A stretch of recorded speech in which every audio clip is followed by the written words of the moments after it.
Hola, buenas tardes. ¿Me podéis escuchar bien?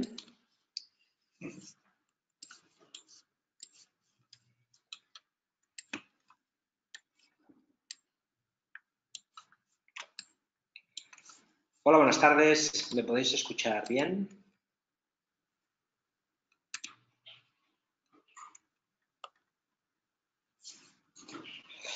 Bien, perfecto. Mientras os vais conectando, vamos a ir compartiendo el monitor. Nada, esperamos 2-3 minutos y empezamos enseguida.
Bien, vamos a compartir el monitor.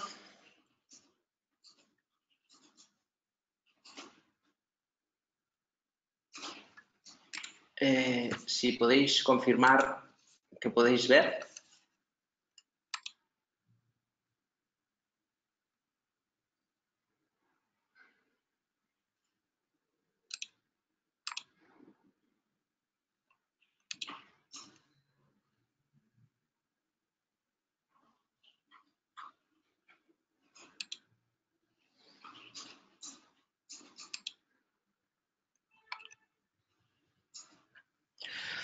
¿Podéis ver el monitor compartido?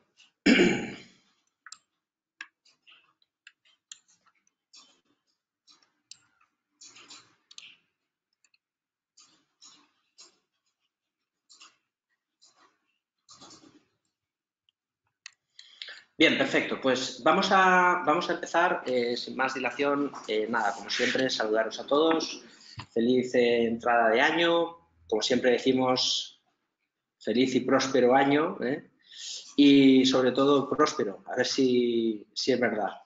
Bien, bromas aparte, vamos a tocar un tema muy interesante que es un poco perspectivas del año. Yo me llamo Mark Rivers, soy trader, soy cofundador de BlackBear. BlackBear es un broker online, todos yo creo más o menos os conocéis. Aquellos que no nos conocéis os invito a ver nuestra página web, os pongo aquí en el chat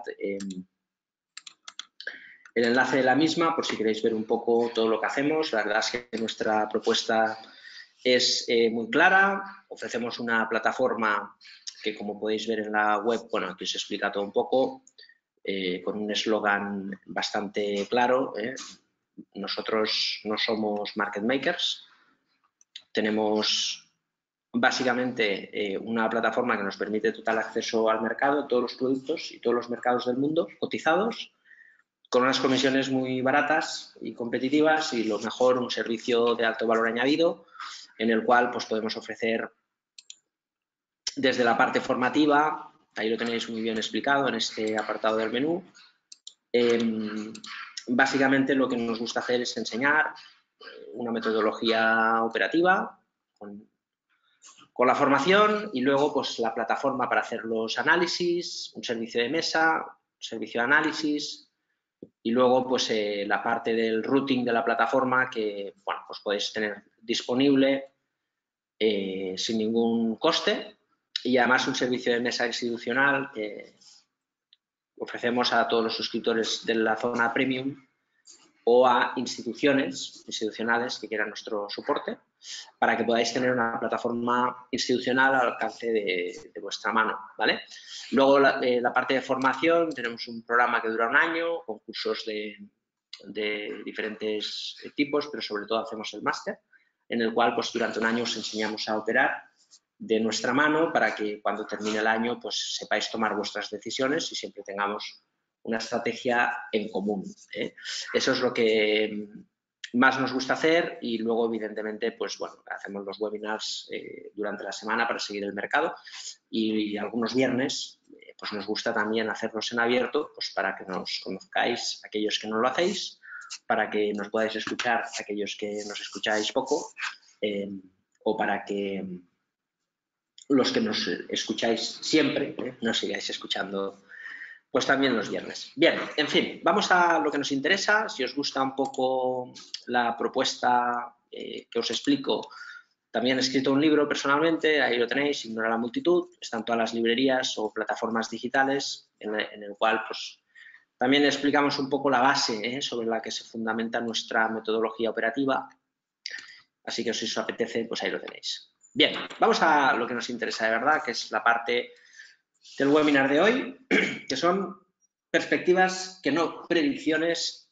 ni previsiones 2020, un poco las perspectivas de este año que arranca. La verdad es que es un año que, como los últimos años, pues aparenta apasionante y bueno, vamos a ver lo que sucede, ¿eh? Si tenéis alguna pregunta o queréis comentar, como siempre, los que venís de manera habitual los viernes, tenéis el chat, ¿vale? Vamos a hacer un cuadro resumen de la temática del webinar y luego todas las preguntas que queráis hacer miraremos de daros respuesta una vez finalicemos el webinar para intentar ceñirnos más o menos al horario, que somos viernes y me imagino que ya tendréis ganas de descansar. Bien, bueno, pues básicamente, ¿qué esperar del 2020? ¿Cuál es el año? Bueno, la verdad es que el mercado, tenemos que hablar necesariamente de bancos centrales, ¿no? Tenemos que hablar de política. Sabemos, con lo que ha pasado hoy, por ejemplo, esta noche, esta madrugada, probablemente si no hubiese sucedido nada, pues hoy estaríamos hablando de otra manera. Pero lo que ha pasado hoy, pues no sé si habéis estado atentos a la actualidad, pero lógicamente pues Estados Unidos ha atacado Irán, se ha encargado, digámoslo así, de una manera un poco bruta, pero que al fin y al cabo es esto, a un general de Irán y eso pues lógicamente pues genera mucha inquietud y bueno, pues comentarios políticos aparte que no nos pertocan, como eso siempre genera volatilidad en los mercados, ¿no? Y vamos a ver qué respuesta puede tener, qué implicaciones puede tener, etcétera. De momento lo que hemos visto es una subida fuerte del petróleo y una caída moderada de los mercados. Esos son hitos que siempre están encima de la mesa, siempre. Cuando no es una circunstancia bélica de un tema geopolítico, pues es un problema social, como los que hemos vivido en estos años en España especialmente, ¿no? En general, siempre hay como excusas o narrativas que afectan mucho el devenir de los mercados. Eso es incorregible, ¿eh? Yo llevo ya, creo, pues bastantes o suficientes años en el mercado como para poderos decir que de cosas pasan y pasarán y cada vez que sucede algo parece que es grave y que no puede pasar nada peor, pero a lo largo de estos años pues he vivido una burbuja, he vivido el estallido de la burbuja, el 2000, luego esa burbuja, el fatídico 2001, el 11 de septiembre, que yo creo que probablemente ha sido lo más dramático y bestia que he vivido, con otras cosas también muy negativas y otras no tanto, pero siempre el mercado pues tiene narrativas, ¿no? Y la única realidad es que lo único que realmente ha puesto miedo de verdad en lo que puede pasar ha sido el 2008 a nivel de mercados, cuando el mercado parecía que se iba al garete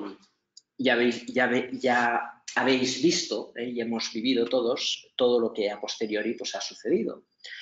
¿Qué quiero decir con eso? que no nos podemos anclar a una predisposición nunca, nunca. Nos tenemos que anclar a la realidad objetiva de los datos, porque el miedo al final es corrosivo y es algo que siempre va a nublar los argumentos objetivos. Es cierto que el mercado navega en tendencias laterales, es cierto que el mercado navega en tendencias o en dinámicas, y es cierto que probablemente podamos llegar a la conclusión de que una buena operativa nos tiene que hacer ir siempre de la tendencia o de la moda de turno. Nosotros discrepamos y pensamos que nuestro trabajo es tener una manera de hacer e ir haciendo, tener una filosofía de inversión, dicho de otra manera, defenderla, y habrá tiempos mejores y peores, ¿no? Pero si vamos detrás de las modas, o somos adivinos si las anticipamos, cosa que es improbable, o sabemos de antemano pues, cuál es nuestro trabajo, que es gestionar los riesgos y no tener miedo a la volatilidad, ¿no? Además, hay un condicionante en todo eso, ahora veremos los gráficos que se entiende todo mucho mejor, pero siempre me gusta explicaros la vertiente humana de un operador profesional, ¿no? ¿Por qué? Pues porque sé perfectamente qué es lo que más uno se siente identificado, es decir, no podemos generar beneficios en el mercado por tener unas habilidades mejores, sino simplemente por entender que la parte psicológica es clave en los mercados, ¿no? ¿Y qué es la parte psicológica? Bien, ayer, antes de ir a dormir, veíamos con mucho optimismo la subida de los bancos, ¿no? Y haciendo un análisis siempre tenemos que entender muy bien la situación actual del mercado, ¿no? Ahora os lo explicaré, los bancos, España, un poco el escenario político, el escenario de Estados Unidos, el escenario de la tendencia y de los bancos centrales, pero las posiciones que cada uno tiene, pues al final es lo que nos hace dormir o lo que nos impide a veces dormir, y lógicamente tenemos una posición fuerte en bancos con opciones. Este año no os puedo decir que no ha sido un año de sembrar, para nosotros ha sido un año de sembrar, ¿no? De esos años que lo que está subiendo y fuerte en el mercado tiene continuidad, de las posiciones que tú has ido cultivando pues se han quedado rezagadas, ¿no? Y a veces es complicado, pero luego pues todo se va regularizando, hay cosas que ahora han subido y que van a tener que devolver parte de esos beneficios al mercado y cosas que tienen que adaptarse y coger velocidad, ¿no? En este sentido, cuando ves que algo perturba o de alguna manera, claro que te sientes condicionado, ¿no? Y esta mañana te levantas y dices, ostras, lo que esta tarde me hacía ser optimista, ahora me puede condicionar. La respuesta lógica luego siempre es no. No nos podemos condicionar por el ambiente o por la toxicidad de la narrativa, que hoy es la narrativa del día. Pues en Twitter pues se veían hashtags Tercera Guerra Mundial, no sé qué, ¿no?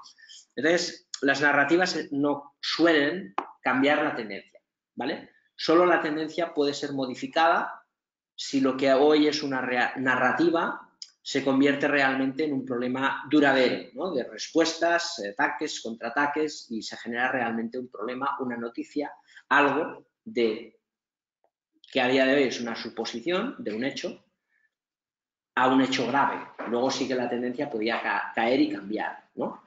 Pero para eso tienen que pasar las cosas. Entonces, y eso tampoco necesariamente condiciona lo que nosotros hacemos, que es invertir o hacer trading, ¿no?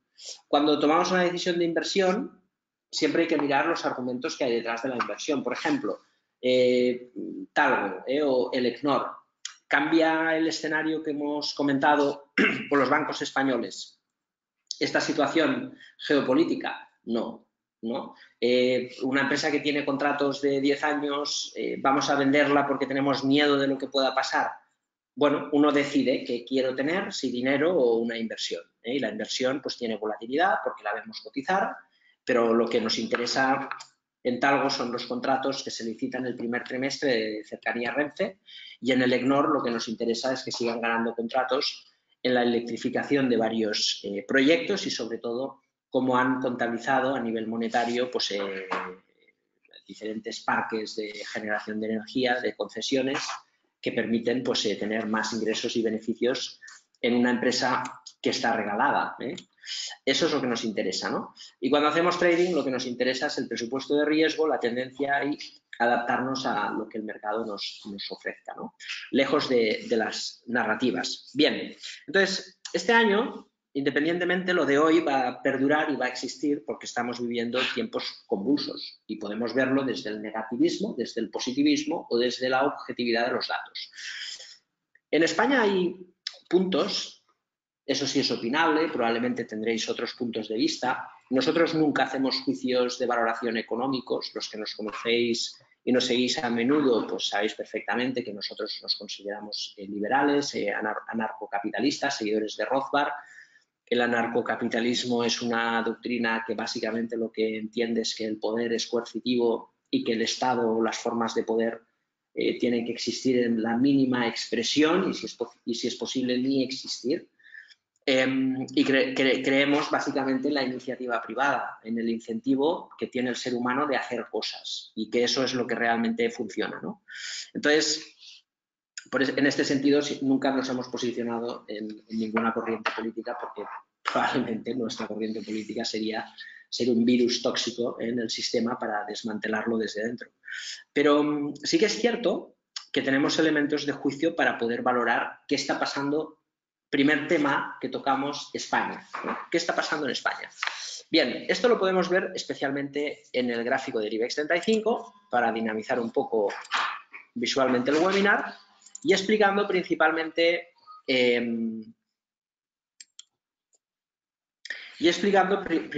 lo que estamos viendo en el programa electoral y en los acuerdos de gobierno, ¿vale? Lo primero, cuando nos preguntan sobre qué pasa en los bancos y qué puede pasar en el IBEX, porque todo este ambiente que hay ahora, otra vez social, ¿no? De que si en los pactos que se está haciendo con el PSOE y tal, bien, no vamos a entrar en el tema porque no nos interesa, vamos a entrar en lo que sí nos interesa y es cómo esto puede afectar en el mercado. Bien, fijaros, nosotros miramos dos cosas. Uno, lo que sí os puedo decir es que Podemos, para el mercado, es un mal. Es un mal.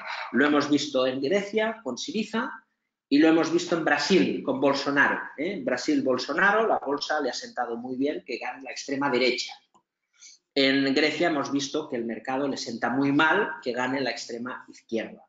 Los centros no molestan al mercado, si bien es cierto que la liberalización suele gustar más que el progresismo, aunque tampoco está muy claro, porque en Francia, por ejemplo, la bolsa se comportó, ahí lo tenéis, el hueco post-Macron, que es esto aquí, de una manera positiva.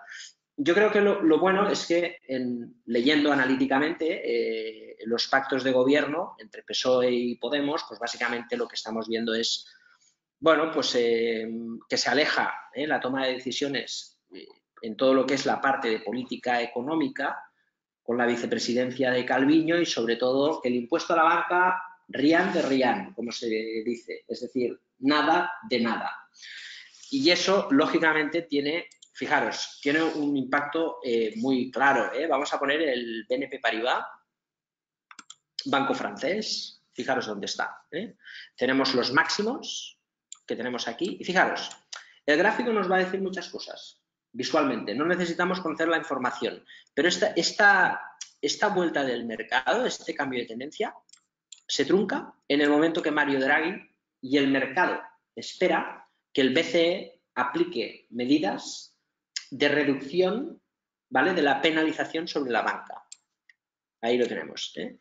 Y evidentemente esta vuelta a la tendencia es cuando realmente se hace efectiva esa retirada en la penalización, ¿no? Lo comentamos, no se han retirado todas, pero sí parte. Moraleja, BNP rompe los máximos marcados durante el año, veis, 2019 y se va probablemente a los altos del 2018. Ahí tenemos en esta zona de resistencias. Si cogemos en general el conjunto de bancos europeos ha cogido bastante reprise, ¿no? Si cogemos los bancos españoles, por ejemplo, vamos a ver Santander y BBVA. Santander es el más débil, fijaros, estamos hablando de los máximos de 2018, BNP Paribas está aquí, ¿no? El Santander está 45 por debajo, en lo equitativo. Y si queréis, en los máximos del año pasado, El Santander está 21% por debajo. Si cogemos el Bilbao o el Sabadell, que están más fuertes, cogemos el BBVA, bueno, pues está un poquito más cerca de estos máximos y de la zona de altos, pues también, ¿no? Entonces, en general, lo que estamos viendo es que los bancos españoles han sido muy penalizados porque, como es lógico, un impuesto a la banca en este momento que grave 60.000 millones de euros, pues hombre, es una mochila difícil de digerir. Y esa mochila sabemos que no va a estar. ¿Por qué? Porque en España ahora pueden pasar dos cosas. Que sea efectivo el pacto que parece que se va a votar y que probablemente salga adelante con esa duda del bloque cántabro, a ver si habrá o no el veto, pero bueno, parece que irá adelante. Pero es que si no, yo creo, al menos nosotros, dentro de la predicción política, escenario político que manejamos en España es escenario A, que tira para adelante esta investidura, gobierno de mínimos, pero un gobierno que se aleja del extremismo, que acerca a España al resto de Europa en cuanto a política fiscal. Dejadme decir ahora sí una opinión personal. Acerca a Europa no es meritorio. Una Europa infumable en cuanto a burocracia e impuestos. De ahí que la parte más liberal de Europa, que es UK o Inglaterra o Reino Unido, mejor dicho, se vaya, porque lógicamente los precursores del Churchill más doctrinal de refundemos Europa se va, y eso significa algo, con lo cual no es que sea meritorio acercarse a Europa, pero bueno, no es un problema, no es un problema.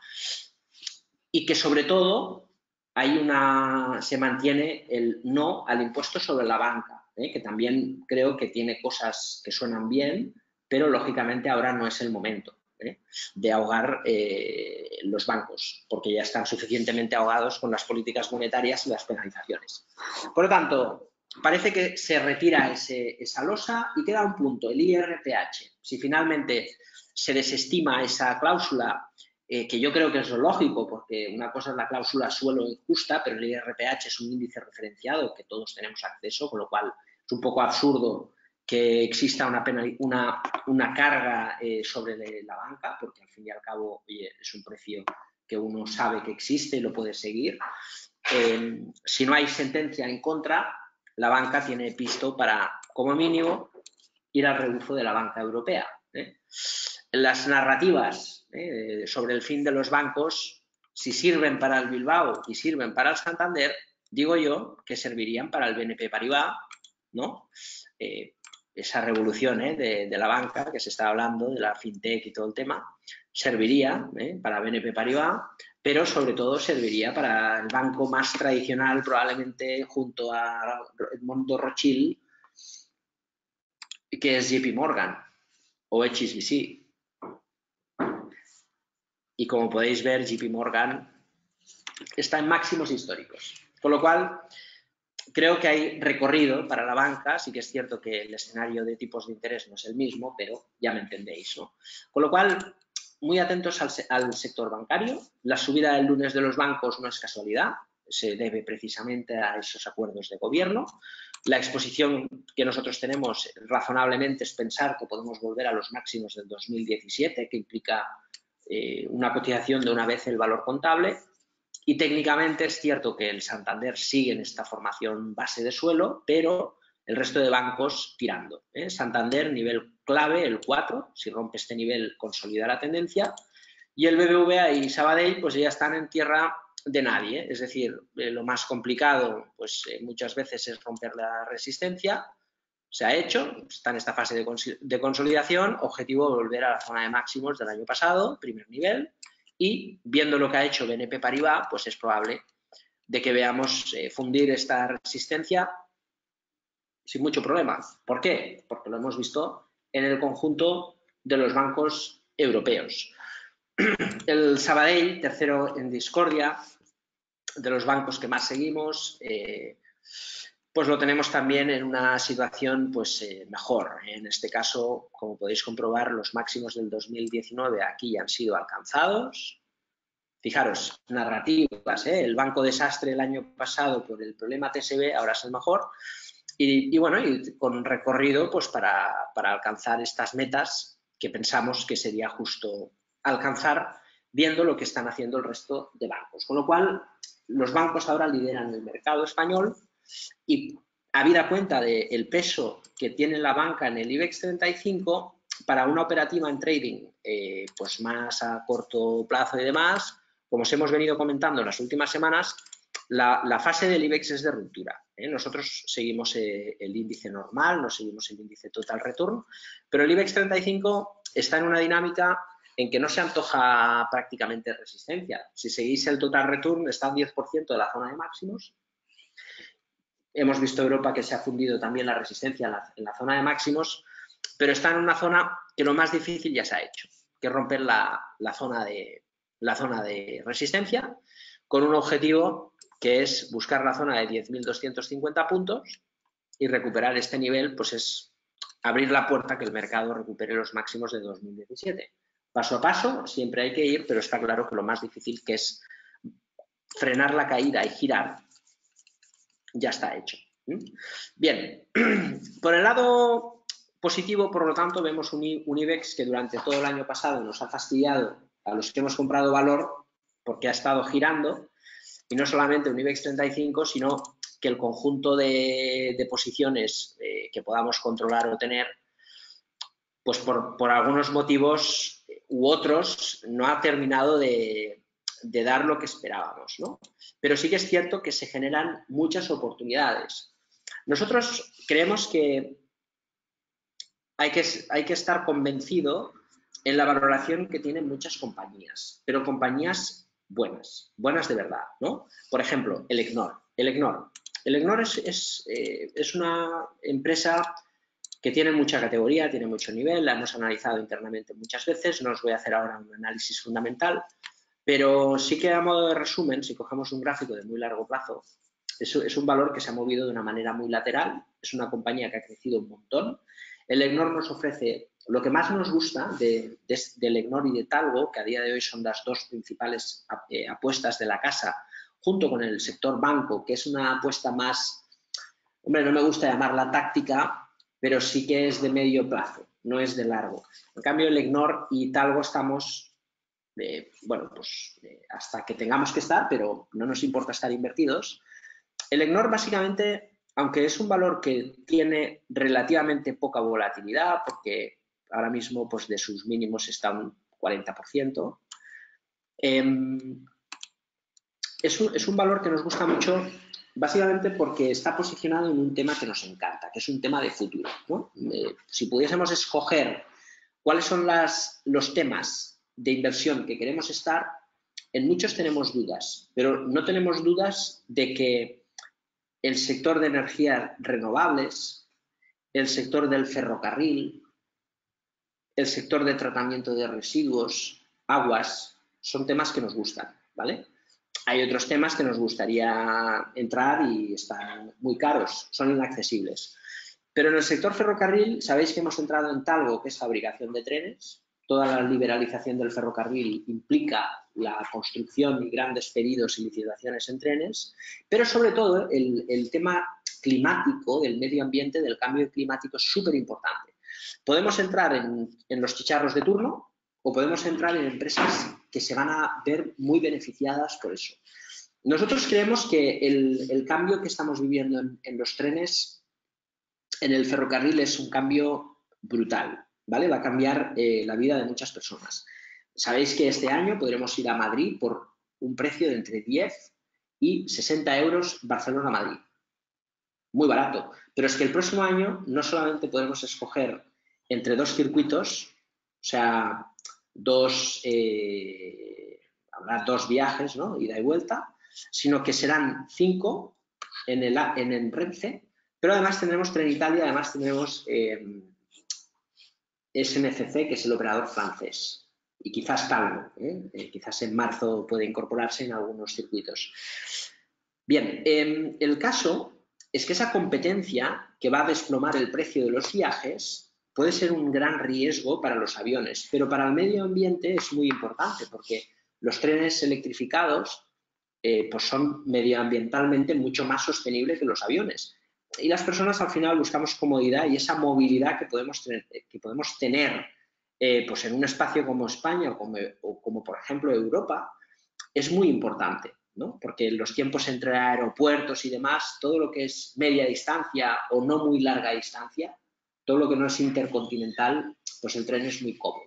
Ahorramos aeropuertos, pérdida de maletas, retrasos, etcétera, ¿no?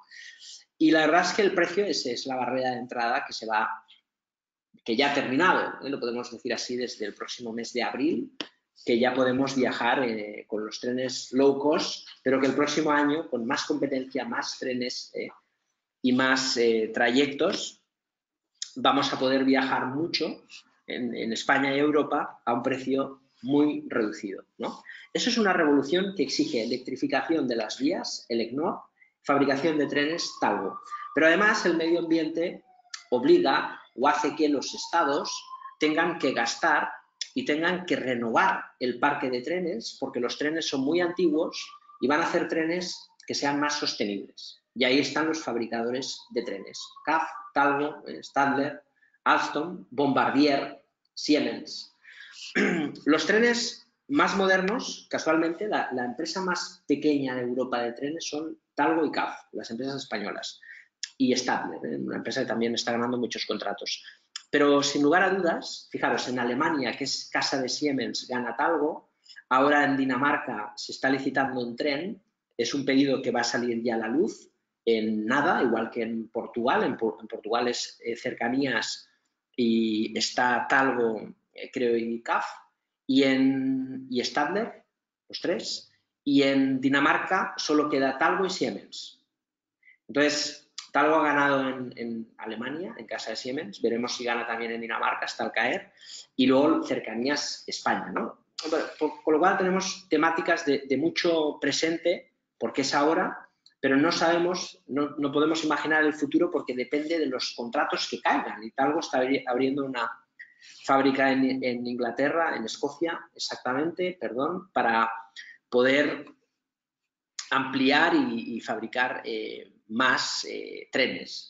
Entonces, proyecto en auge. Y el caso del ECNOR, que participa también en la electrificación de las vías, lo que nos gusta mucho es el negocio de concesiones, que son pues, parques de generación de energía.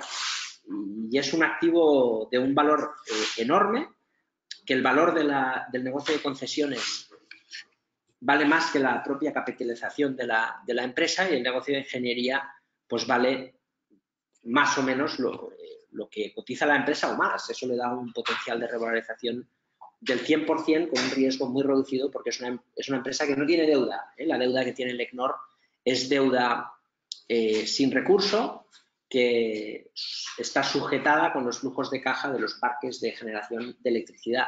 Por lo tanto, es una empresa que no puede tener problemas más allá de que no somos adivinos, ¿no? Y no sabemos si esto puede caer o puede subir. Pero es una empresa que indiscutiblemente tiene valor y que nos sentimos cómodos y miramos el futuro con optimismo, ¿no? Para ver si algún día pues, la podemos ver otra vez a 14 o, por qué no, a 20 euros, que es nuestro precio objetivo. Luego, la temática de los bancos es una temática que yo creo que se soluciona mucho, y cuando quitemos el tema del IRPH, que es la tasa de las hipotecas y demás, eso es un tema que podía afectar mucho la Caixa, porque es un indicador que no usaban apenas los bancos, utilizaban mucho las cajas, y que en parte pues, el BBVA está contaminado por las que pueda tener por Caixa Catalunya, que es una de las caixas que integró, o Sabadell pues, por la CAM y alguna integración de cajas que ha hecho. Pero sobre todo es la Caixa, que sí que era CaixaBank pues una caja y lógicamente ha utilizado el IRPH. Aún y así, la caída de CaixaBank se ha recuperado parcialmente y creemos que no va a salir una sentencia en contra de la banca, pero no tiene nada que ver con las cláusulas suelo, que era muy complicado para los bancos y lo han podido solucionar bastante bien, con lo cual creo que es un riesgo menor, pero una vez quitada la incertidumbre, el sector bancario debería tener gasolina para tirar. Nosotros pensamos pues, que un 30 o un 35% añadido a los precios actuales, sin mucha complicación. Por ahí probablemente nos plantearemos ya la venta, porque no es para nosotros una inversión estratégica de largo plazo, pero sí de corto medio. Esperemos que este año nos dé valor. Luego, otro sector muy interesante es el sector de las químicas. Fijaros, 2020 esperamos una recuperación del ciclo en Europa. Este año, las compañías cíclicas son aquellas compañías, normalmente son empresas industriales, pueden ser papeleras, empresas químicas, empresas de autos, componentes de automóviles, podemos hablar de Bayer, podemos hablar de BASF, podemos hablar de Ercros, de Covestro, de Renault, de BMW, ¿no? Muchas empresas cíclicas. Alemania, de hecho, el DAX había caído mucho porque tiene mucho de este tipo de empresas, ¿no? Cíclicas. Aquí en España hay algunas, no hay muchas, pero hay algunas, ¿no? Bien, como podemos comprobar, por ejemplo, Ercros, fijaros, es la primera que nos está empezando a dar cierto valor, básicamente porque después de una caída de un 70%, a veces el precio puede caer un 20% y eso nos asusta, pero siempre tenemos que ver de dónde venimos, ¿vale? Porque esto es normal. Luego el precio sube lo que sube. Ahora nosotros hemos entrado en el cambio de tendencia, estamos ganando un 35 por ahí, ¿no? Bien, esto siempre pasa cuando las empresas cíclicas empiezan a anticipar un ciclo positivo. No sabemos si será muy positivo o no, pero sí que habrá un ligero repunte cuando menos, así nos lo indica el Banco Central Europeo con sus indicadores, y así nos lo indica el mercado con este rebote de las cíclicas, ¿vale? En eso tenemos también mucha esperanza, porque este año hemos comprado cosas a unos precios que todo el equipo de Black Bear coincidimos que no nos ha pasado nunca de tener una cartera tan bien comprada, pero no nos ha pasado nunca de que le cueste tanto al mercado. Fijaros, 1 año y medio, 2 años generando Covestro, una empresa que nos encanta, 60% y está en mínimos todavía, ¿no? Y a veces son cosas que nos sorprenden, ¿no? O Quabit, por ejemplo, que es un chicharro, no es tan quizás, pero bueno, tiene un componente cíclico importante, que la compañía también pues ha estado un montón de tiempo con todo el tema de la licencia de obras y las caídas, y desde luego Quabit no vale 100 millones ni de coña, ¿no? Solo por el valor de los hogares. Han ganado un juicio en Valencia a finales del año pasado sobre unos solares que están por ahí, que no se contaba con ellos, de unos 30 millones. ¿Cómo puede ser que eso, que es como nada, valga el 33% de todo lo que vale en bolsa? Bueno, el mercado es así. Ahora ha girado y ya tenemos Quabit tirando como una moto, 43%, y toda la narrativa negativa de las promotoras, pues ahora... Bien, si miráis Idealista o buscáis por internet el corredor de Alcalá de Henares, por ahí en Madrid se está haciendo un montón de obra nueva y Quabit tiene un montón de solar ahí. Son solares muy buenos y que lógicamente pues ahí tenéis el volumen se genera en el suelo y la compañía empieza a volar en bolsa.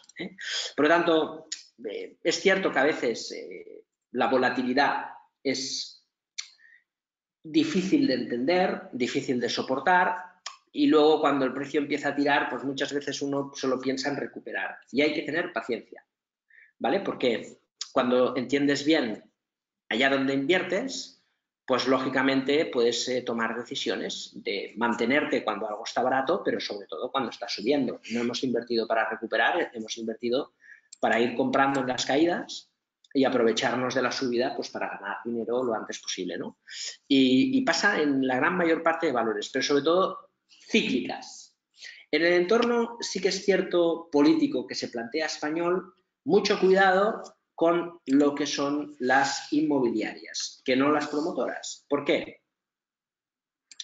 Bien, hoy se ha comportado bien Colonial por razones obvias, es un valor defensivo, es un valor que está fuerte, pero tenéis que tener en cuenta una cosa, con el nuevo gobierno Podemos se intromete solo en un tema en cuestión económica. Uno, que es el precio del alquiler, ¿vale? Parece siempre una buena noticia que el precio del alquiler pues esté regulado, ¿no? Porque hay personas que les cuesta encontrar una vivienda, ¿no? Y eso siempre está bien, pero cuando intervienes un mercado, pues siempre hay una parte positiva y una parte negativa. Con lo cual, veremos a ver cómo eso afecta. Si hay mucha regulación y mucha normativa sobre el precio de los alquileres, la empresa que está más expuesta a nivel patrimonial, Barcelona y Madrid, es Colonial. Lo dejo ahí. De momento no nos preocupa, la tendencia pinta que tampoco, pero aquí técnicamente hay que vigilar porque el net asset value de Coavit, el net asset value es lo que vale digamos, el patrimonio inmobiliario, ¿vale? De una empresa que se dedica o a la construcción o al alquiler. Si es una promotora, el net asset value son los solares o las casas que está haciendo o a medio hacer, ¿no?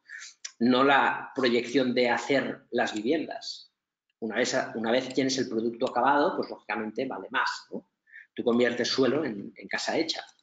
Estamos hablando de 2,20, 2,30. El valor de los solares. Luego ahí te los tienes que tener en el margen.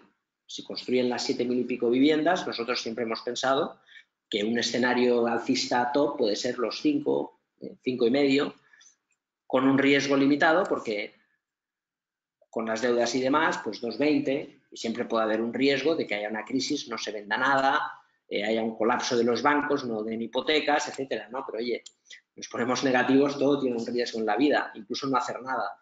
Pero desde luego 0,90 siempre hemos pensado que no vale ni de coña, ni 1, ni 1,20, ¿no? Entonces, en Colonial, en Coavit, estamos, fijaros, el 1,10, 50, estamos con un 100% de potencial de revalorización respecto al net asset value. En Colonial estamos por encima, es decir, vale en bolsa más. El mercado descuenta la subida de los alquileres, la subida del precio de los activos inmobiliarios, ¿no? Luego siempre la misma narrativa. Si no se venden casas es que no se alquilan, ¿no? La crisis afecta parecido en un sector, de diferente manera, es cierto, pero parecido. Entonces, hay que vigilar, porque aquí no nos protege el valor, nos protege el precio y por lo tanto Colonial o las inmobiliarias las vamos a seguir de cerca porque puede ser un sector penalizado. Las eléctricas puede ser otro sector, las tradicionales, las renovables no, es el gran tema de inversión. Y los bancos, sin impuesto a la banca, pues es otra cosa que hay que tener en consideración, ¿vale? Bien, por lo tanto, estamos positivos en el IBEX, al menos durante los primeros trimestres del año. Luego lo iremos viendo, cómo va afectando todo y cómo se desarrolla la formación de gobierno, porque, como os he dicho antes, el escenario actual no nos parece extremadamente negativo, pero si no hubiese formación de gobierno y fuésemos a otras elecciones, no sé lo que pensáis vosotros, pero nuestro escenario B es que si el escenario A, que es muy probable, no funciona, el escenario B sería una victoria de la derecha y seguramente bueno, pues, un gobierno de derechas sería para el mercado, insisto, mucho mejor que el gobierno actual, que sin ser un drama para el mercado, que es lo bueno, al fin y al cabo, pues parece el más probable, ¿vale? Con lo cual, estamos positivos en el IBEX por todas estas razones. Bien, el punto número 2, ¿qué es lo que nos preocupa especialmente? Si hemos hablado de cíclicas, empresas cíclicas, muy infravaloradas, cíclicas. Hemos hablado de bancos. Hemos hablado de dos temas que nos gustan mucho, que es Talgo y Elecnor. Y tenemos que hablar necesariamente, tenemos que hablar ¿de qué? De deuda. ¿Dónde está la burbuja? En los mercados de deuda. Nosotros, en todas las carteras o inversores que tenemos de fondos de inversión, en Black Bear Funds tenemos una filosofía muy básica que es si queremos invertir en bolsa y asumir volatilidad, compramos acciones porque entendemos lo que hacemos y demás, y si queremos ser más conservadores o tener una parte de ahorro más amplia además, pues nuestro objetivo no es ser los más listos de la clase, sino los que se equivocan menos, ¿no? Y en este sentido tenemos una posición muy defensiva Los fondos de renta fija a largo plazo los hemos liquidado, están todos en fondos de renta fija en bonos de medio o corto plazo, con la intención de pasarlos a corto plazo cuando sea la hora. No vemos ahora riesgos. Bien, luego os explicaré viendo los gráficos del mercado americano. Lo que está claro es que, y además lo podéis contextualizar, es un gráfico que muchos ya hemos visto mucho, pero yo, si queréis, os paso este enlace, ahí lo tenéis, podéis visualizarlo desde el chat. Este es un gráfico de la Fed, la Reserva Federal Americana, y explica el Credit and Liquidity Programs de Balance Sheet, ¿no? Que son los Quantitative Easing. Todo esto de aquí es el berenjenal del Banco Central Americano, que en su momento, en 2008, ¿veis? Esto verde, el All Liquidity Facilities, esto fue el rescate de los bancos cuando quebró Lehman Brothers, que fue una inyección monetaria inaudita en la historia, que incluso hay una película, Wall Street 2, que hay un momento en la negociación que simula un poco ese momento. En la película dicen, es el socialismo, estamos socializando los bancos, ¿no? Para los yanquis era como un pecado. Bien, ese momento de rescate de la banca, luego, ahí tenemos la devolución, pero aquí tenemos esto es el rescate, que es la facilidad a corto plazo, dar inyección de liquidez al mercado, era algo inaudito en la historia, ¿veis la curva? Bien, eso ha quedado como una anécdota comparado con la auténtica barbaridad que sujeta a los mercados, ¿no? Eso es una bomba atómica en potencia. Y básicamente, de todos estos gráficos nos interesa el naranja, el verde fuera, porque es la liquidez de corto plazo, esto es soporte a instituciones también, y esto es el total, ¿no? Lo que nos interesa es esto de aquí, el Securities Held Outright. Esto de aquí es la compra de activos por parte de la Reserva Federal. Y aquí estamos viendo la ingente cantidad de dinero que hay en el mercado. Esto de aquí es compras. Pensad en un mercado cuando sube, cuando hay más demanda que oferta, ¿no? ¿Y cuándo cae? Cuando hay más oferta que demanda. ¿Por qué las bolsas suben? Pues porque se compra. Todo esto son compras de bonos. Si cogemos el gráfico del S&P 500, si cogemos el gráfico del S&P,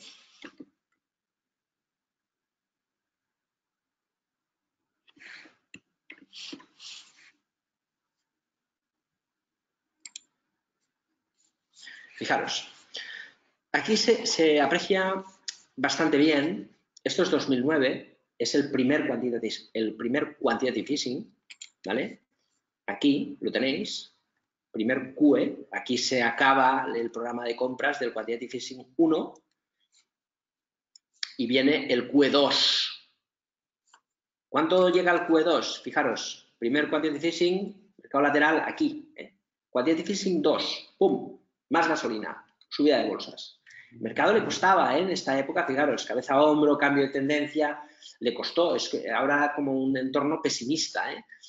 Cuando cae el mercado, hay una nueva inyección, en este caso, todo esto de aquí, se le llamó la operación twist, que es como el baile, ¿no? Pero en este caso era vender los bonos de largo plazo y comprarlos de corto. Es decir, el dinero utilizado aquí para comprar bonos de largo plazo, comprar bonos a corto plazo, o al revés. Es decir, no quito el dinero, utilizo el mismo. De ahí que en el balance de la Reserva Federal, la operación twist se manifiesta, ¿veis?, como la inyección monetaria no se amplía, pero se mantiene, hasta que al final el mercado no se levanta y ponen el QE3, que es lo que ahora tenemos en Europa. Exactamente lo mismo, que es una compra sin límites de bonos en el mercado. ¡Bum! Quantitative easing 3, desde aquí, cuando el mercado veis que le cuesta, pues ahí lo tenemos, QE3. Luego se habló del tapering, que era el fin del mercado, y el tapering no ha existido hasta que aparece Jerome Powell, ¿vale? El tapering es esto de aquí, es retiro del balance, porque esto no es un tapering, esto es los vencimientos los reinvierto. Hombre, si llevo, fijaros, desde el 2009 hasta el 2015-16 comprando, pues esos 5 o 6 años ya hay vencimientos y esa cantidad de vencimientos que son pues, 85.000 millones al mes, ¿no? Pues todo esto al final quiere decir que se mantiene el programa de compras, pero no hay expansión del balance, pero sigue habiendo manipulación del mercado. Todo esto dura, se acaba la gasolina, pero se sujeta al mercado. La corrección lateral. Aquí es el único momento de cambio, esto de aquí. ¿Esto de aquí qué es? Donald Trump dice, bajamos los impuestos, más dinero para la economía, mediante la inversión de los empresarios, bajamos los impuestos y como hay menos impuestos, más beneficios, porque los beneficios netos que se declaran las empresas del S&P 500 es el beneficio después de intereses e impuestos, tipos cero, impuestos menos, pues más beneficios y más dinero para la economía. Sube la bolsa en la única medida de apoyo de un gobierno al Banco Central y este tramo alcista.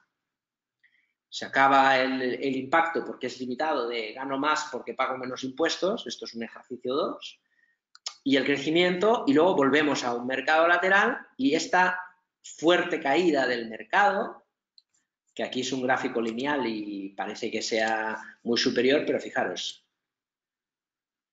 menos 20%, ¿vale? Si cogemos este tramo de aquí, cuando en 2015-16, menos 15%. Y si cogemos la última, bueno, pues aquí ya roza el esperpento, el 30%. Aquí tenemos la caída del 21%, el Nasdaq casi el 30%. Bien, parecida a la que tuvimos en el 2011-12. Sea como fuere, la gran corrección del mercado, que es esto de aquí, ¿veis? Es justo cuando Powell empieza a vender bonos. Esto sí es el tapering. Esto es reducir el balance. Los vencimientos no se reinvierten. El mercado queda en manos del propio mercado, del dinero que existe en la economía. Los vencimientos son retirados y el mercado amenaza la tendencia. Cada vez que la tendencia ha sido amenazada es o bien porque la Fed no ha ampliado su balance o ha empezado realmente el tapering. Rebota el mercado porque Powell dice se acaba el tapering, es decir, ya no reducimos el balance. Luego bajo los tipos de interés y luego vuelvo a comprar. Hay QE, hay bajos tipos, hay subida de la bolsa. Es peligroso. Por más que perdure en el tiempo, esto de aquí no nos tiene que hacer perder la visión de que hay una atrofia en el mercado, hay una avería. Esta avería es un riesgo. Esto de aquí afecta mucho a lo que son los bonos de largo plazo. Si cogemos el futuro del Bund, el Bund es el bono alemán a 10 años, pues se refleja muy bien todo esto. Fijaros, el bono alemán es esto de aquí, ¿veis? Esto es la cotización del bono. El bono siempre ha estado en torno a 118, 120, ¿no? La subida del bono, cuando hay cierta recuperación después de la crisis de 2009, se hunde la miseria por la crisis de la prima de riesgo 2012, ahí tenéis, el bono alemán repunta porque la prima de riesgo, el spread que se hacía con los CDS es vendo bono italiano, español, griego y compro bono alemán. Pensad que aquí el bono español estaba al 7,5. Y, o sea, la turbulencia que había en el mercado de deuda era brutal. Y de ahí la volatilidad, ¿no? Pero es que fijaros dónde está. Aquí esto es toda la subida de los quantitative easing en Europa, de la compra de bonos. Si el Banco Central compra 65.000 millones de bonos al mes, ¿qué va a hacer el bono? O subir. ¿Por qué? Pues porque hay un gran comprador. Cada mes compra 65. Entonces, es cierto que el quantitative easing en Europa es muy limitado, hay muchas limitaciones. Y el bono alemán, por ejemplo, el Banco Central Europeo ya está, si no lo ha cumplido, está muy cerca de cumplir el tope. Es decir, no puede comprar más por sus limitaciones. Por lo tanto, o modifican las limitaciones o no puede comprar más, por más que sea un programa ilimitado de compras, porque ha cubierto los topes. De ahí que haya una ligera corrección. Bien, eso es lo que suele pasar, que el bono, cuando está en tasas negativas, es decir, si, imaginaros, el bono renta negativo o renta un 0,1, un 0,20 es nada, pero es el 100%. Para doblar la rentabilidad, la caída tiene que ser sustancial, ¿no? Y por eso la volatilidad de los bonos, pues un 5% en deuda, pues es una barbaridad, ¿no? Si esto lo quitamos del Bund y lo ponemos en el resto de bonos, el mercado de renta variable nos permite, asumiendo volatilidad, comprar empresas muy buenas a precios muy buenos, pero no ganamos dinero a corto plazo. Esto ha pasado el año pasado, el otro estos últimos años. Sin embargo, tenemos un respaldo que al menos a mí, nos tranquiliza, que es que tenemos buenos activos. Sin embargo, el mercado de deuda, estamos comprando algo que es tan fácil de entender, que es, yo meto 100 euros en un bono y me tiene que devolver 100, y a cambio me va pagando un tipo de interés. Si es el bono alemán, que entiendo que Alemania no va a quebrar, el riesgo que tengo es cero. Me va a devolver el dinero que he puesto, pero bueno, me pagará poquito. Pero si yo estoy comprando por 130 euros algo que me van a devolver 100, yo estoy palmando de facto 30% menos los cupones que me paguen. Con lo cual, la renta fija, que en principio es un activo de uso para los inversores más conservadores, se están asumiendo volatilidades especulativas del 30%, es decir, es dinero que no va a volver. Cuando estalle la burbuja, no va a volver. Si pierdes un 30%, adiós. Y ojo, no podemos saber lo que va a pasar, pero cuando hay una crisis, siempre que ha habido un colapso en un mercado, en el trasfondo, el colateral que respalda o que ha originado esa atrofia en el mercado, por ejemplo, la subprime en ese momento, es lo que colapsa, lo que más pierde valor. Yo en el 2009 compré un bono flotante, que en principio no tiene riesgo porque se adapta al tipo de interés, del Banco Santander al 30%. Cuando cotiza al 100%, al 30%, cuando quebró Lehman Brothers. Cuando pasaron un mes del pánico, muchos bonos de Lehman Brothers, Bear Stearns y demás quebraron. Pero luego, cuando pasa la atrofia y el pánico, pues al final, si no quiebra el Santander, pues el bono vuelve al 100%, porque me van a devolver los 100 euros que he invertido. Compras a 30, el mercado exactamente lo vendimos a 70. O sea, ganamos un 120%. Eso significa que ahora es al revés. Ahora podemos tener caídas muy fuertes porque realmente hay bonos high yield y bonos emergentes que han subido un montón y que tienen un riesgo, yo creo, exagerado para quien busca rentabilidad o refugio en la renta fija. Los tiempos felices de la renta fija, pues no sé si están en su fin, pero el riesgo que estamos asumiendo por esas rentabilidades, que es difícil se repitan, es muy elevado, ¿vale? Con lo cual, evitar bonos de largo plazo. Medio plazo admisible, y en el momento que cambie la tendencia en los bunds y en el resto de mercados de deuda y demás, hay que empezar a retirarse y refugio en el muy corto plazo, ¿vale? Pensad que lo que ha pasado en el pasado no se va a repetir. Con lo cual, pensamos que el foco de tensión está en la renta fija y hay que monitorizarla, hay que seguirla. Las materias primas son un mercado que puede ir muy bien porque está destruido absolutamente.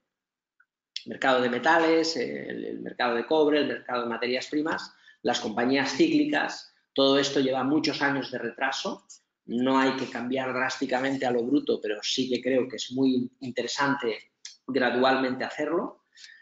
Y luego los sectores regulados, como os he dicho, sector inmobiliario en España y la electricidad tradicional, probablemente vaya a haber un cambio normativo regulatorio muy elevado.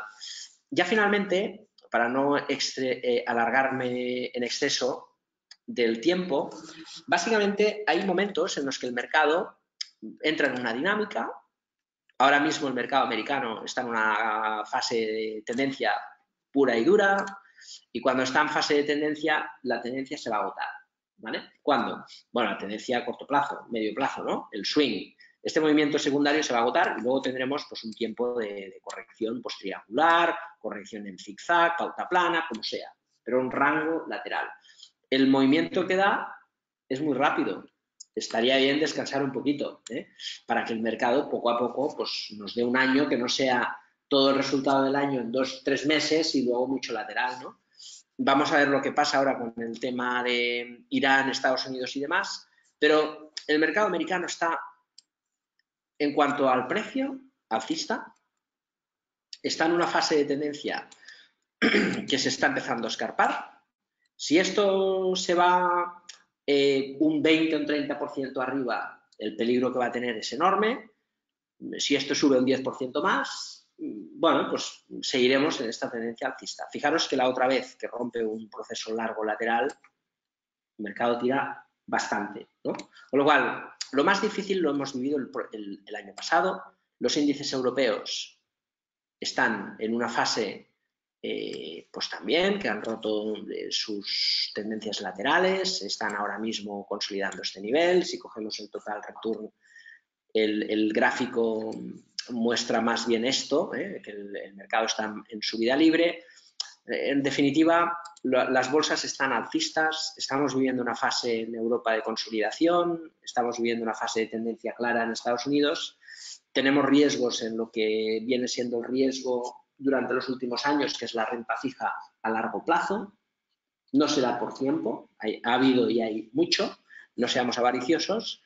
Y en Europa el escenario en las empresas que han quedado rezagadas nos parece muy favorable, con lo cual, a pesar de lo de hoy, el escenario, cuando menos de los próximos 3-6 meses, es positivo, y a controlar sobre todo el mercado de deuda, porque por ahí puede venir el colapso de la bolsa.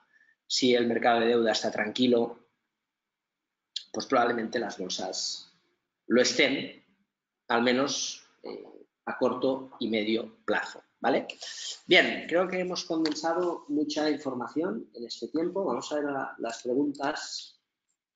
Luis dice, ¿es un conflicto como el de hoy, si se recrudece, puede hacer subir el petróleo de tal manera que influya tanto en la inflación como para subir tipos? No, no. Mira, para que tenga un impacto real en la economía tienen que pasar realmente meses, situaciones, circunstancias, muchas cosas. Tiene que durar. El impacto en la economía no es de un día para el otro, porque los contratos son de largo plazo, ¿no? No es algo que afecte, es como los aviones, ¿no? Va a afectar a IAG, de momento ni se inmuta, aunque pueda subir el petróleo, porque todo está hecho. Hombre, si esto provocara que el petróleo se va a 135, volatilidad habría. El subir tipos no lo subirán por un problema de este calado. No va a cambiar las políticas monetarias por algo que es coyuntural, no estructural, como llaman los analistas financieros. No creo que esto sea el motivo argumento por el que suben los bancos, sino, en mi opinión, es precisamente por la retirada de las penalizaciones y en España concretamente porque finalmente, bueno, pues sabemos de todo cierto que no habrá impuesto a la banca. ¿Qué dices? ¿Fusiones de la banca cómo pueden influir? Vamos a verlo. Yo por norma general no me gusta hacer cábalas sobre escenarios hipotéticos futuros, Pepe, ¿vale? Me gusta evaluarlos y valorarlos sobre la marcha. Probablemente sea algo natural.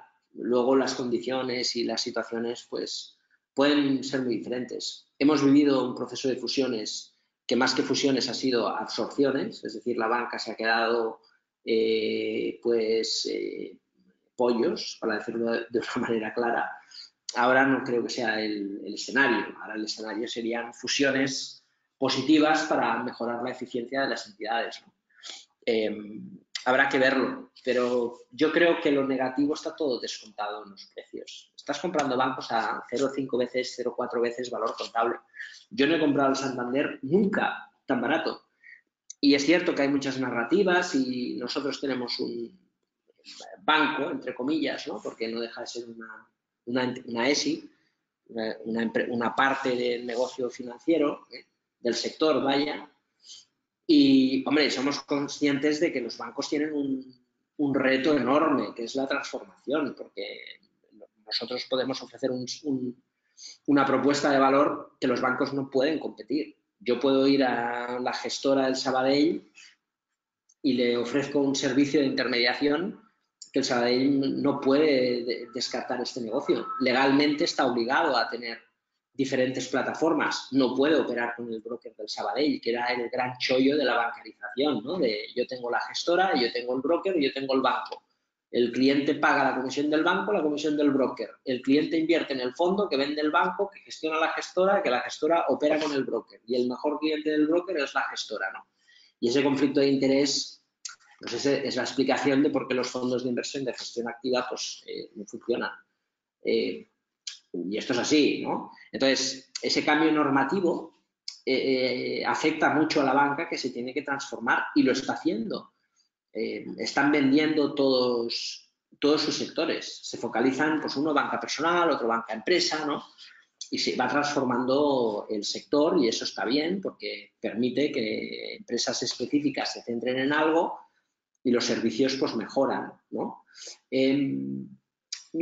Vamos a ver lo que pasa. Está claro que es un cambio.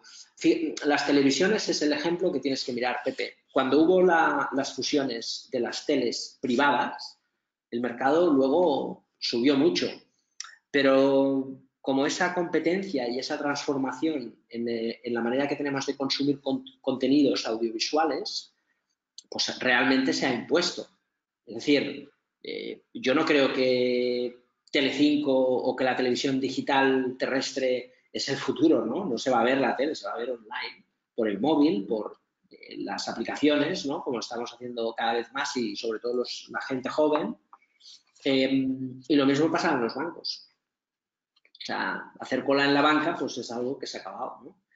Con lo cual, lógicamente, nuestra visión en banca es de medio plazo, porque creemos que estamos comprando muy barato, creemos que son procesos largos, que suelen durar una década de transformación, y, hombre, es obvio que no estamos en los bancos como un sector tema de futuro, por eso diversificamos, pero sí que creo que deberían de valer pues una vez valor contable y si suben tipos de interés, que es algo también extraordinario, pues deberían de valer más.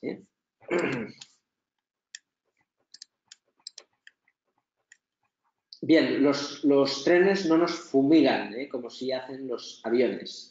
La verdad es un tema que nosotros hemos estudiado a fondo, el tema de los trenes y demás, y creo que es una de las inversiones que a día de hoy más nos apetece hacer. De hecho, hemos ido incluso a Alemania a probar el ICE, el competidor del Talgo, y hemos probado los Alstom. Y os puedo asegurar que España hace los trenes más sostenibles hoy en día. Por eso el contrato de Alemania lo gana Talgo, porque no hay ni punto de comparación.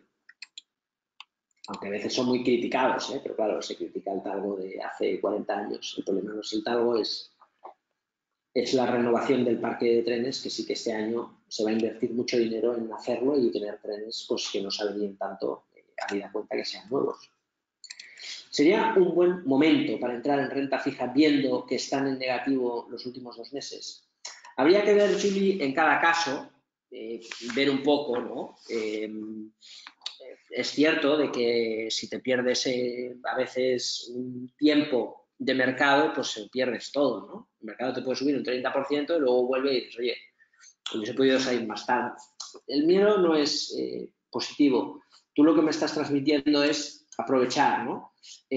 Habría que verlo en cada caso. Si quieres, nosotros aquí nos gusta daros una visión, a veces formativa, a veces analítica, ¿no? Pero puedes contactar con nosotros desde la página de Blackbird. y podemos hacerte una visión, comentarios sobre la cartera de fondos y darte una opinión y, bueno, y sin ningún compromiso, ¿no? Para que también nos conozcáis y eso pues nos ayude a crear un vínculo que, si lo estimáis oportuno, pues nos puede llevar a que podamos trabajar juntos. Así que si quieres nos puedes mandar desde la página de blackbird.es una solicitud de contacto y te contactamos sin ningún problema, ¿vale? Ahí tienes en la página web. Desde la parte de asesoramiento, hay banca privada, Blackbird Funds, y ahí tienes para pedir información, ¿vale? Sobre un poco lo que hacemos. Al final, la propuesta que tenemos de fondos, ya te digo, yo creo que es muy adecuada. Creemos no en tener 6.000 fondos, que los podríamos tener, porque tenemos la plataforma de fondos que nos da acceso a todos, sino escogemos unos 30 más o menos, de diferentes categorías que sean bien gestionados. Nos gusta conocer al gestor, si podemos, hablar con él, ver cómo piensa, ¿no? Y si nos gusta su estrategia, pues metemos el fondo. No nos gusta hacer 50.000 cambios. Pensamos que es bueno tener una cartera estratégica. Los cambios son pocos, pero sí que es cierto que a veces, como ahora, pues hay que tomar decisiones drásticas. Cero, renta fija a largo plazo, y renta fija índice americana, pues tampoco. Porque, como te decía antes, a veces lo mejor es pues no meter mucho la pata, ¿no? Cuando inviertes en fondos es un poco la moraleja. Tener buenos fondos y no querer ser el más rápido. Con lo cual, a veces es mejor estar tranquilo y cuidar y preservar el capital.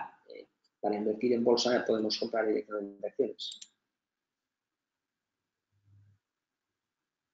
Se puede ver el trasvase de renta fija a materias primas. Aquí habría que ver las estadísticas de las patronales de fondos y ver un poco el traspaso que hay.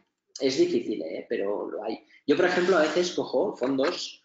Fijaros, por ejemplo, si queréis, a modo de curiosidad.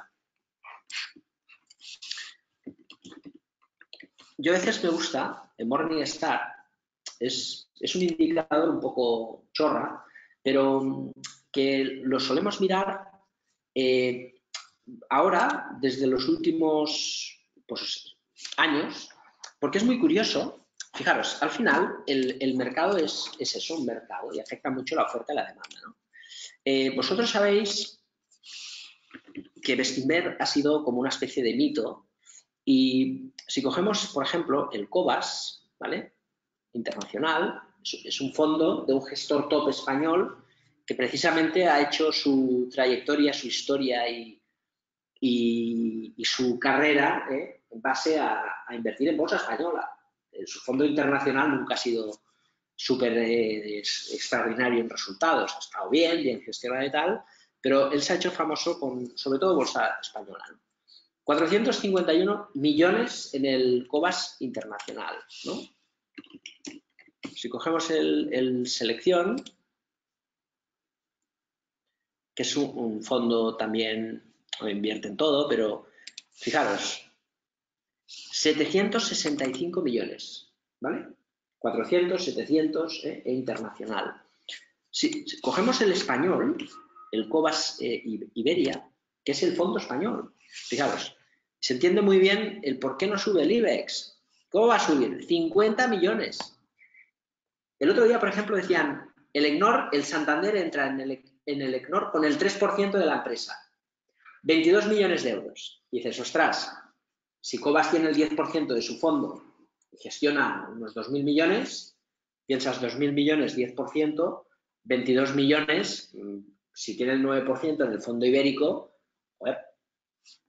claro, 10%, 5 millones. 52 millones de euros.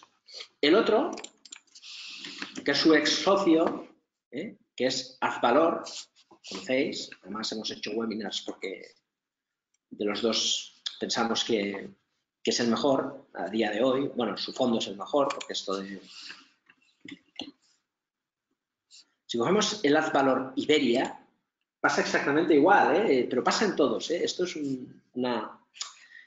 Fijaros, 86 millones de euros. El 10% del fondo invierte en el ECNOR. 8 millones de euros del Azvalor Iberia en el ECNOR. Y 5 millones de COBAS en el ECNOR, ¿vale? Ahí está la cartera, el ECNOR. Claro, ¿qué os hace pensar eso? Si ahora empiezan a tirar los bancos, empieza a subir, la banca española tiene que hacer negocio. Dices, oye, si yo tengo que dar una hipoteca, asumo un riesgo y me deja el 1% o el 0,5% o el... Ostras, luego lo demás no me da margen. Los depósitos, tal... Los fondos les dan margen, vender fondos suyos, ¿no? Entonces, si la bolsa española se anima y la gente empieza a hacer ese cambio que pasa muchas veces, que esos 2.000 millones pasan aquí, pues joder, 80 millones se convierten en 300, significa que el 10% del fondo son 30 millones, significa que, pues entre, por ejemplo, estos dos fondos, a modo de curiosidad, pues son 60 millones o 70 que van a el ECNOR, ¿entendéis? Es decir, que la bolsa española no sube no porque sea un mercado que todo sea un desastre, sino es porque es que no hay un duro, no hay dinero. Y ahí se ve que son los dos gestores top gestionando bolsa española, tienen todo el dinero de sus clientes que invierten en bolsa internacional. Y eso se va a revertir porque la vida es así y todo se revierte. Entonces, ¿cuándo? Pues no lo sabemos. Pero es que es cierto que todas estas cosas siempre hay que verlas. Entonces, Juan, a veces tienes que mirar los fondos para ver un poco este trasvase.